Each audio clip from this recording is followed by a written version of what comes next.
হাতে বড় বড় পাত্র নিয়ে পানির ট্যাঙ্কের সামনে দীর্ঘ লাইন। ভারতের রাজধানী দিল্লির এ চিত্রই বলছে নিরাপদ খাবারের পানির কতটা সংকটে স্থানীয়রা। বেশ কিছুদিন ধরেই তীব্র তাপপ্রবাহে পুড়ছে ভারতের দিল্লি। সেই সঙ্গে মরার উপর খাড়ার ঘা হয়ে দেখা দিয়েছে সুপেয় পানির সংকট।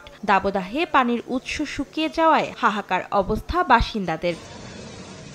পরিস্থিতি মোকাবিলায় বিভিন্ন এলাকায় ট্যাঙ্কের মাধ্যমে সুপেয় পানি সরবরাহ করা হচ্ছে, তবে মানুষের প্রয়োজন মেটাতে পারছে না পুরোপুরি। স্থানীয় প্রশাসন বলছে তীব্র তাপপ্রবাহে পানির প্রধান উৎস যমুনা নদী শুকিয়ে যাওয়ায় চরম সংকটে দিল্লিবাসী। অন্যদিকে পানি ব্যবহারে আরও হিসেবি হওয়ার আহ্বান জানিয়েছে স্থানীয় প্রশাসন। চলমান পরিস্থিতিতে পানি অপচয়কারীদের ওপর জরিমানার বিধান করা হয়েছে। পাইপের পানি দিয়ে গাড়ি ধোয়া, ট্যাঙ্ক থেকে পানি উপচে পড়া, বাণিজ্যিক কাজে বাসাবাড়ির পানি ব্যবহার এবং নির্মাণ কাজে সুপেয় পানি ব্যবহারকে অপচয় হিসেবে বিবেচিত হবে জানিয়ে নির্দেশনা জারি করা হয়েছে।